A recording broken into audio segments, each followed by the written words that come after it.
ബിസിനസ്സിലെ അഡ്വഞ്ചറും പിന്നെ അതുപോലെ തന്നെ സ്റ്റാർട്ടപ്പിലൊക്കെ അഡ്വഞ്ചർ കാണിക്കുന്ന ഒരുപാട് ആൾക്കാരുണ്ട്. അവിടെയാണ് ശരിക്കും റിയൽ ഒരു അഡ്വഞ്ചർ എത്തിക്കുന്നത്. അപ്പോൾ ശരിക്കും ഇവിടെ ഹഡിൽ എങ്ങനെയാണ് എത്തിയത്? സ്റ്റാർട്ടപ്പിനെ ഞാൻ കാണുന്ന ഒരു അഡ്വഞ്ചർ ഫെസ്റ്റിവൽ ആയിട്ടാണ്. കാരണം ഒരു പുതിയ കമ്പനി സ്റ്റാർട്ട് ചെയ്യുക അല്ലെങ്കിൽ പുതിയതായിട്ടൊരു കൺസെപ്റ്റ് നടപ്പിലാക്കുക എന്ന് പറയുന്നത് എല്ലാവർക്കും പറ്റുന്ന കാര്യങ്ങളല്ല. കാരണം അതിനകത്തൊരു അഡ്വഞ്ചറിൻ്റെ ഘടകമുണ്ട്.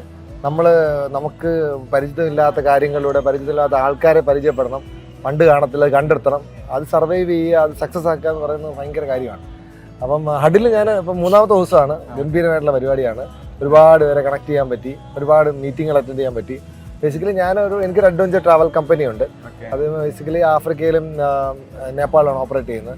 അപ്പോൾ ഈ ട്രാവലിനെ എങ്ങനെ നമുക്ക് എന്താ പറയുക ടെക്നോളജിയുമായിട്ട് കണക്ട് ചെയ്യാൻ പറ്റും, ഇമേഴ്സീവ് ട്രാവൽ എക്സ്പീരിയൻസ് എങ്ങനെ കൊടുക്കാൻ പറ്റും, യാത്ര ചെയ്യാൻ പറ്റാത്ത ഒരുപാട് പേരുണ്ട്. അവർക്ക് എങ്ങനെ ഈ യാത്ര ചെയ്യുന്നത് പോലത്തെ എക്സ്പീരിയൻസ് കൊടുക്കാൻ പറ്റും എന്നുള്ളതിനെ കുറിച്ചുള്ള ഒരു പഠനത്തിലാണ്. അപ്പോൾ അതിൻ്റെ ഭാഗമായിട്ട് എന്തെങ്കിലും ഇൻഫർമേഷൻ കിട്ടുമെന്ന് പ്രതീക്ഷയാണ് ഞാനിവിടെ വന്നത്. കുറച്ച് VR AR കമ്പനികളോടൊക്കെ കണക്ട് ചെയ്തിട്ടുണ്ട്. പിന്നെ അപ്പോൾ അങ്ങനത്തെ കുറച്ച് ടെക്നിക്സ് ഉണ്ട്. അപ്പോൾ അത് വെച്ചിട്ട് എനിക്ക് വിത്തിൻ 6 months ഒരു പ്രോഡക്റ്റ് ഡെവലപ്പ് ചെയ്യണം, എൻ്റെ പ്ലാൻ.